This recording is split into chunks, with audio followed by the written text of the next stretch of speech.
E aí, depois de muita luta, estamos nós aqui. Nos chamam de Trio de Ferro, mas hoje a gente vai querer conversar um pouquinho sobre o Brasil campeão, a história por trás das Copas.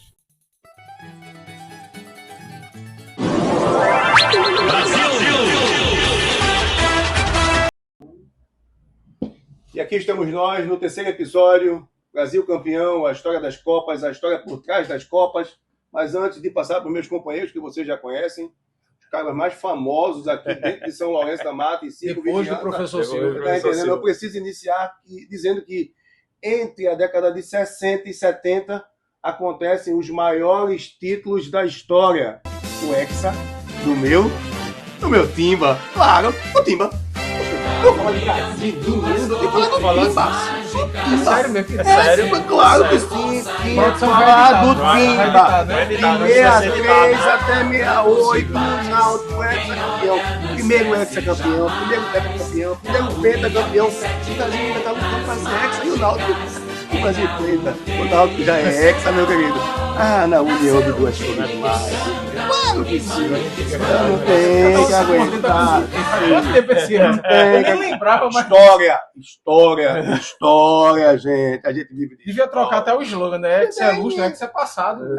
Não. Passado que vocês tentam, sabe, tirar. Senão eu vou começar a falar do meu esporte. Vou puxar a fita azul do Santa. Vou começar a resenha aqui. Eu nem era nascido, meu irmão. O único aqui que era nascido na fita azul, quem era?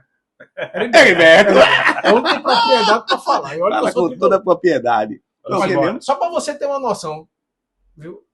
Santa Cruz foi o único que ganhou do Vietnã. Nem os Estados Unidos conseguiu. Não, você levou uma lapada da gota. Deixa quieto. Daqui a pouco vai falar sobre a guerra do Vietnã também, né? Ah, mas aí... Que massa do caramba.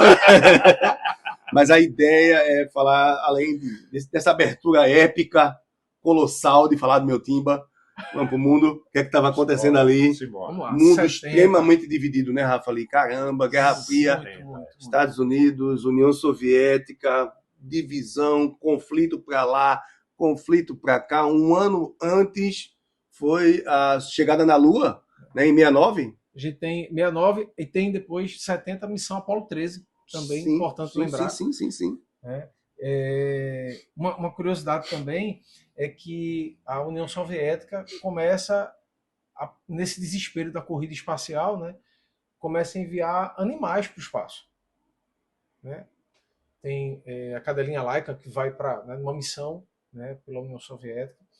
E aí, assim, é aquele desespero, porque eles precisavam medir forças, do ponto de vista político, militar, espacial, aeroespacial. É um jogo de xadrez, né? Exatamente. Eles precisavam mostrar poder de alguma forma. A Guerra Fria estava naquele momento ali no seu auge.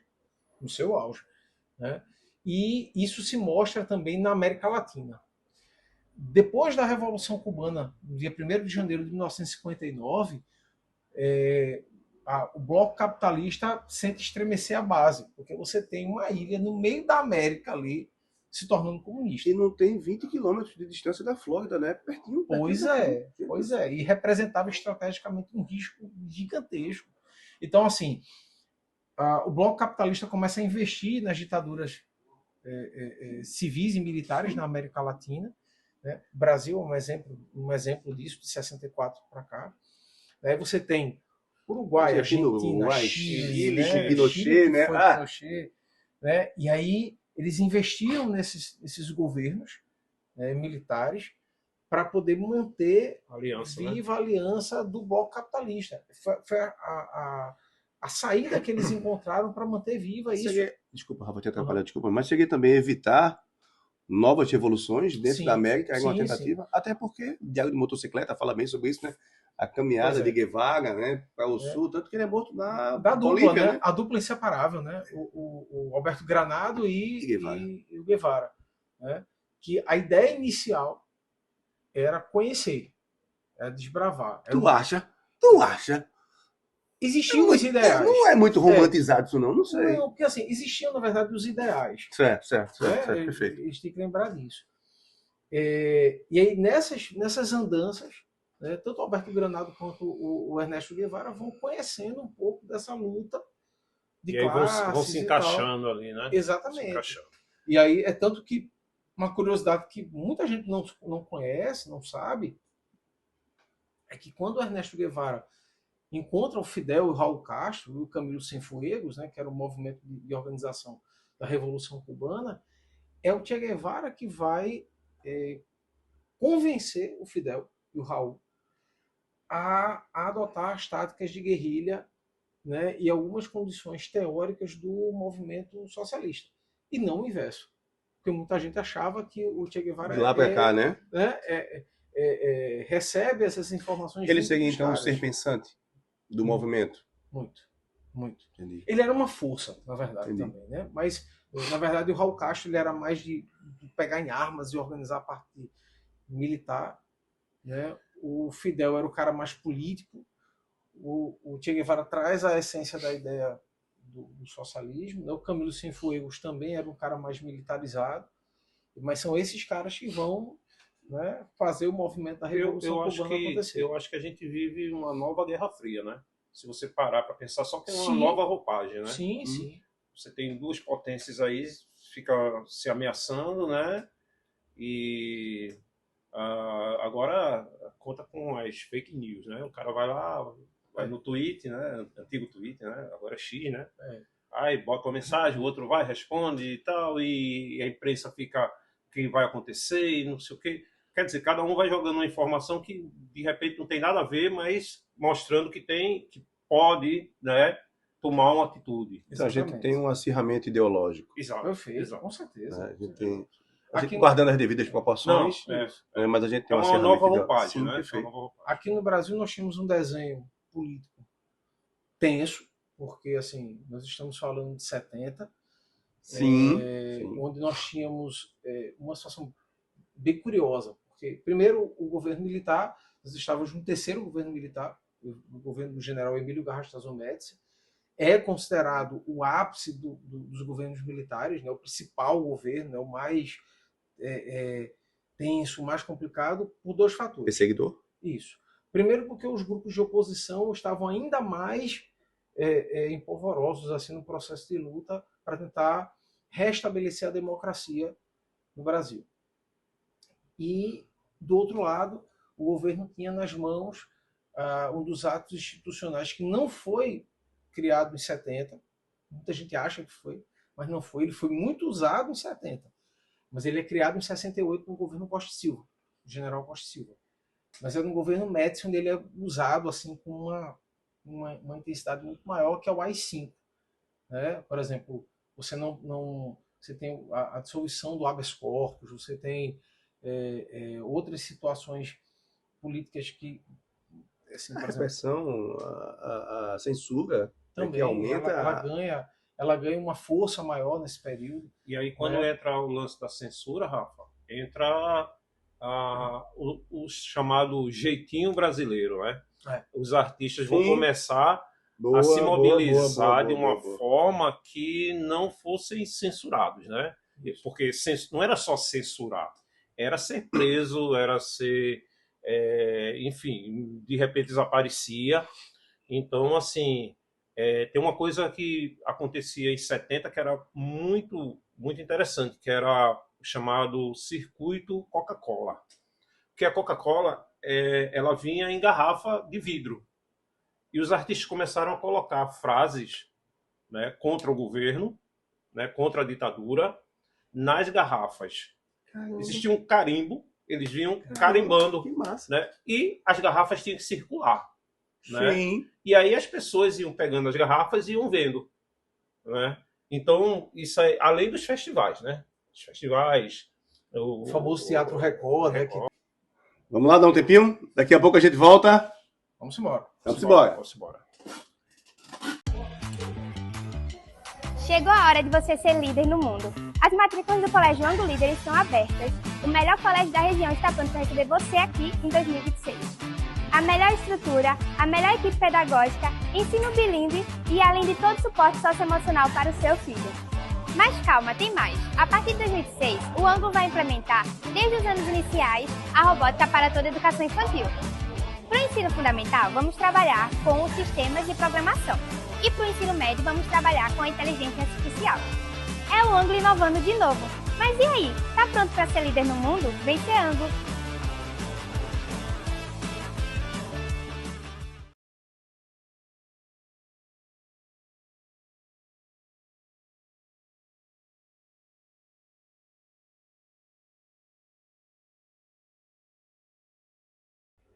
E aí a gente tá voltando agora para Né? Os festivais. O famoso Teatro Record, né? Que tinha na época. Era... Me lembra, toda vez que eu falo do Teatro Record, me lembra de um dos caras. Né? Ia muito. Mas só quem é velho sou eu. É verdade, ia muito. Tem um cara que eu nunca esqueço, véio, quando falo Teatro Record, o Juca Chaves, né? O famoso Juca Chaves. Ácido, não é essa amostra. Até o finalzinho ele foi ácido. E aí ele tem uma situação, inclusive, no governo, que fez ficar detido e tal, aquela confusão toda. Aconteceu exatamente no Teatro Record, teatro lotado. Ele tinha maneira de tocar um banjo que ele tinha, né? Ele cantava umas músicas, umas paródias que ele fazia e contava piada. E aí, numa piada, entre uma paródia e uma piada, Teatro Record cheio, aí ele dá um estalo assim, ele para, sentadinho lá no banco dele. Aí ele faz uma pergunta para a plateia. Pessoal, vocês sabem como é que se reconhece um ladrão no Brasil? Alguns riam, outros, né? Aquele silêncio no Teatro Record, assim, lotado. E tinha a galera da censura que acompanhava todos os espetáculos, né? Anotando tudo, tirando foto, gravando. Gente, você não sabe como é que se reconhece um ladrão no Brasil. É muito fácil. E aí ele faz o movimento com a mão, assim, como que fosse medir alguém. Sim, mede-se da cabeça aos pés.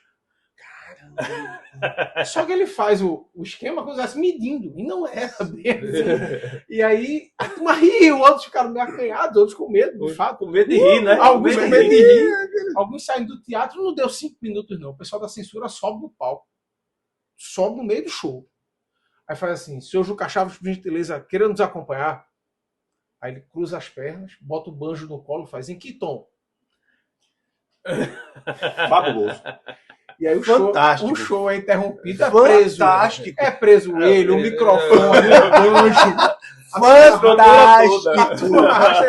Fantástico, Rafa. A sacada dele foi genial. Agora mede-se da cabeça aos pés. Vou acompanhar o senhor em que tom? Meu Deus do céu. E com aquela voz peculiar de Juca Chaves. E tem uma dele também na prisão. Mas vamos começar a falar de futebol? Bora, eu contar dele. Esse aí já foi spoiler. Tem coisa que se passa, não. Posso puxar a escalação? Puxa a escalação. Ele gosta desse negócio. Inclusive, Pelé. Quer apostar que o camisa 12 vai ser quem? Heriberto. Não, Neymar. Porque Heriberto não. A produção, inclusive, já está providenciando a faixa. A produção imprima aí. Essa Copa foi a mais linda. Eu nasci nela. Olha aí, tá vendo? Beleza é o forte dele, já disse isso. Vá, dê a escalação, vá. Não. É logo. Escalação da Copa de 70, vamos lá. Félix, Carlos Alberto Torres, Brito, Piazza, Everaldo, Clodoaldo, Gerson, Jairzinho, Pelé, Tostão e Rivelino. Time de peso da gota. Time pesado. Eu estava falando, né, Rafa, dessa intervenção política, né? Foi tão grande que retiraram o Saldanha, né? Saldanha era o técnico, Zagallo assume meses antes, coisas e tem uma situação, o grupo não queria Zagallo. Né? Aí tem duas vias aí. A primeira, que o Saldanha foi tirado por conta do governo, né? Isso. Sim. E a outra que seria uma situação entre ele e Pelé, porque ele bota Pelé no banco. E aí Pelé começa a reclamar e há uma pressão na CBF e inclusive ele chega a soltar, porque ele era jornalista, ele solta uma nota dizendo que Pelé estava cego, que era para instigar Pelé, né? Só que aí deu um retrocesso, porque aí Pelé disse, não, então não vou, e ficou naquela resenha, ficou no banco, enfim, né? É tanto que a equipe ela se une na Copa. Ela chega desarrumada, os caras sem se falar direito, né? E se unem na Copa. Né? Zagallo consegue unir. E quando eu falo dessa substituição, de forma alguma, e para quem gosta de futebol, para quem gosta de história, é impossível minimizar, né, a história do Velho Lobo. Sim, Impossível, não. Né? A gente só está fazendo um link o de pessoal, toda a pressão que pode ter o acontecido pessoal externa ou não interna. queria ele porque já tinha um esquema montado. Sim. E aí, eu acho que 2, 3 meses antes, alguma coisa assim... A substituição. A substituição. Então, como é que vai ser o esquema agora? Vai ser o mesmo grupo? Vai ser outro? Não sei o quê. E aí Zagallo chega e mantém o mesmo grupo. Sim. Aliás, só traz o que o presidente queria que levasse, que era Dadá Maravilha, né? É verdade. Que ele pede a Saldanha que levasse Dadá Maravilha, né? Aí ele sai com aquela frase: o presidente escolhe os ministros, eu escolho os jogadores. E aí você pega tem essa frase. Pega um contraponto disso, de uma campanha que o governo levanta na época, porque estava tendo muita situação de exílio, né? Muita gente sendo colocada para fora do país, convidada por livre e espontânea pressão a deixar o Brasil, né? Assim, e cria-se um slogan na época para minimizar ame-o ou deixe-o, né? Brasil ame-o ou deixe-o. E era uma campanha que se vendia para fora do Brasil, para que os outros países, inclusive a ONU, pudessem dizer assim, não, lá o pessoal tá tranquilo, quem não gostar, saia. Né? Mas, na verdade, a turma estava sendo tirada, né, do governo, do país, perdão, e imagine que situação, minha gente. Vamos imaginar a situação.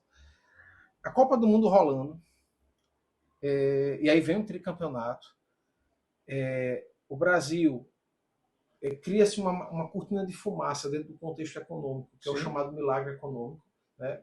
Injeta-se dinheiro de fora para dentro, para parecer que a economia estava funcionando bem, e isso custava caro, né? Vai custar caro aos cofres, né? Públicos. Exatamente, porque essa dívida vai ter que ser paga depois, né? E aí é um endividamento absurdo depois que passa tudo isso. E o Brasil ganha o tri em pleno caos, né? Em plena situação política e, enfim, uma ditadura. Né? O Brasil ganha um tricampeonato, a economia aparentemente estava bem. Lá fora, enquanto as pessoas questionavam, né? Dom Helder virava, mexia, ganhava uma indicação para o Nobel da Paz e não podia receber o prêmio, né? Para não denunciar o que estava acontecendo aqui dentro. Aí você tem, imagina, um monte de coisa acontecendo, né? E o Jorge Benjor cantando "Moro num país tropical, abençoado por Deus e bonito por natureza, mas que beleza". Até hoje ele é cobrado. Ele é cobrado por conta disso. O pessoal cobra. E aí, imagine, um monte de situações prós e contras, né? E o povo brasileiro no meio dessa confusão toda. Quando o Brasil vence, né, a Copa de 70, aí eu volto a dizer, na minha opinião, a seleção que mais jogou, né, eu não vi jogar, eu nasci em 70, mas assim, eu assisti muitos jogos de 70 e assim, é fantástico, né? Os caras faziam coisas assim. E aí, vê bem, no meio disso tudo, aí a gente volta para o cara que você estava falando. Quem foi que você estava falando? O humorista. O Juca Chaves. Juca Chaves preso. E ele disse, se eu torcer, vai prolongar a ditadura, então eu não vou torcer. Brasil 1-0. Os soldados comemorando. Aí a Itália 1-1, ele disse. Brasil 2-1. O Brasil fez 3-1. Tem uma reportagem dele dizendo assim, eu já estava gritando na cela, vai Brasil! Vai Brasil! Eu tinha esquecido de tudo. Assim, mas veja que esse sentimento de vai Brasil, quase ufanismo, né? Foi mote político para toda a década de 70, né? Exato. Né? Deu um gás, né? Deu um gás. Brasil, salve a seleção. E aí tornou-se a seleção símbolo de um país. Porque assim, enquanto deu um gás também no processo do regime militar, porque eu pensava assim, bom, tá tudo bem. Milagre econômico acontecendo. Né? A gente ganhando a principal a competição internacional. De esporte, de esporte do mundo. Do planeta. Então tá tudo bem aqui. Né? Quem não ama, deixa. Metendo 4-1 na Itália na final. Né? Com uma situação de futebol, né, agora. Sim. Clodoaldo, a gente tá ganhando de 1-0, Clodoaldo perde a bola mais ou menos nessa vamos para a mesa tática. Vamos para a mesa tática. Para a mesa, afasta os copos. Mesa tática. Mostra aí. Me dá um golpe, Aqui ele CBF patrocinando. aqui, Tá entendendo? certo? Ele perde a bola mais ou menos aqui, né? O jogador da Itália vem, avança, faz o gol, certo? Volta para vai para o intervalo, né? Os caras dão um esporro nele. Dão um esporro nele, assim. Mesmo. Sério. Que ele ficou que ele diz assim, eu não vou voltar para o segundo tempo. E aí, quando o Pelé viu que estava sendo demais, inclusive Pelé deu um esporro nele. Mas quando ele se tocou que estava sendo demais, aí ele foi lá e disse, a gente precisa de você. E aí ele, não vou voltar, você vai voltar porque a gente precisa de você. Aí o time começou, a gente precisa de você, a gente precisa de você. E aí é ele que faz, Silvio, aquela jogada do quarto gol, que para mim é o gol mais bem trabalhado. Talvez não seja o mais bonito, mas é mais bem trabalhado, na minha opinião. Ele passa por quatro... Eu tô olhando pra mesa tática quatro jogadores da Itália, toca ali de lado, a bola chega lá, chega aqui em Pelé, Pelé dá um tapa para cá e entra Alberto Torres, né? Carlos Alberto, né? Batendo aqui, né? É o quarto gol do Brasil. Quem faz essa assistência para Pelé me parece que é Jairzinho, né? Eita, agora eu não tô lembrando. Não lembro, mas eu a bola chega lá, vem, em todos os jogos, Jairzinho ele dá uma parada, espera, ele toca e quando as coisas tem que ser, né? A bola vem, ela bate no morrinho, ela sobe, se você olhar o lance, ela sobe um pouquinho e Carlos Alberto chega ali. Muita bola nesse. Um pouquinho. Jogou muita bola. Pensa aqui no campo do meio. Peladeira. Essas pernas. Não, era de Olinda. Essas pernas tortas. De Olinda. Maluqueiro. Aí com isso. De jeito nenhum. O cara sempre libado, rapaz. Aí com isso. Craque. Outra coisa importante, aí entra na perspectiva cultural, também como na perspectiva histórica, que foi a primeira Copa ser mostrada a cores, né? A cores, verdade. Cores, né? Verdade. Né? Então, acredito que isso mudou toda a percepção, né? Até da interatividade mesmo, né? A gente hoje, você falou do X, né? Do Twitter. As pessoas iam para casa de quem tinha televisão, né? Primeiro para quem ia para casa de quem tinha televisão. Depois daquelas Depois a televisão nas praças, né? As praças, né? Aqui em São Lourenço ainda tem, né? Uma televisão numa praça. Sim, verdade. Isso mesmo. Eu lembro em Itamaracá. Itamaracá, ali perto do caminho do Pilar, ali, do lado esquerdo, quem vai para Pilar, tem uma praça ali. Essa gurizada não sabe mais o que é isso. Tudo acessível ao celular. O pessoal falou, vamos pintar a rua, decorar a rua. Cara, o pessoal antigamente fazia isso, pintava a rua, decorava, mas botava uma televisão no meio da rua e juntava todo mundo. Acabava inimizado, fofoca de vizinho. Acabava contendo a turma, ia, deixava para arengar depois do jogo. Mas assistia o jogo, todo mundo se abraçava quando fazia gol. Então, assim, é uma coisa que quer queira que não é nostálgico. Se for parar para pensar direitinho, pois é. Bons tempos. Muito bom. Eu ainda arrisco dizer que essa seleção, ela de 70, ela empataria, né? A de hoje. A de 82. Não, brincadeira. A de 82, a gente nem vai falar de hoje. A de 82 empataria com essa. Puxa. A de 82. Caramba. Só que a de 82 não foi campeã. Sim. Né? Mas você tinha ali Zico, Sócrates, Falcão, Toninho Cerezo, Éder. Verdade. Você tinha Leandro na lateral direita, Júnior na lateral esquerda. Júnior, é repórter. E assim, eu acabei lendo. Muito depois eu li sobre isso. Você tá entendendo? Não tinha nada. Não, velho sou eu. Eu não vivia aquilo ali. Mas assim, era uma seleção Sim. que a gente perdeu, inclusive, para a Itália, e os caras nem se falavam, né? Foi foi coisa horrorosa. Foi assim, horrível. né? Mas coisa de futebol. Eu soube, né? Foi horrível, não. Eu soube que foi horrível. Você tá entendendo? Soube. Eu só tenho propriedade de fala de 2010 para cá. No máximo, no Tudo máximo. novinho, né? tudo novinho. Claro. Mas muita coisa acontecendo na década de 70, né? No Brasil, vocês falaram de forma tão peculiar aí, né? Os anos de chumbo, Médici, né? Médici, certo? Em que tom, Gilca Chaves, fantástico, né? A cultura, né? A cultura hippie acontecendo, festivais acontecendo, músicas que se tornam emblemáticas, né? Como para não dizer que não falei das Flores de Geraldo Vandré, não sei se exatamente é nesse ano, mas é no contexto. É no contexto, né? 60, é no contexto. Dos anos 60. Eu digo que é mais do que uma música, é uma convocação.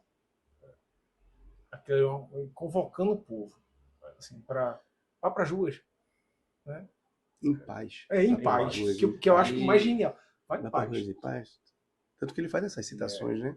E aí 70 consagra de vez Pelé, né? Verdade. É o terceiro campeonato que ele vence, né? O terceiro do Brasil, o terceiro dele, né? Ele participa de 62 mesmo, tendo a contusão no segundo, terceiro jogo, mas ele estava lá. É muita história. E 70 para os jogadores, a grande seleção, né? Se a gente for falar de 70 aqui, a gente passa um ano falando de 70, né? Mas a gente tem que, neste momento, dar aquela pausa abençoada e já nos prepararmos para o quarto episódio. E aí, 24 anos depois, 94, mas isso é cenas dos próximos capítulos. Valeu, gente! Valeu!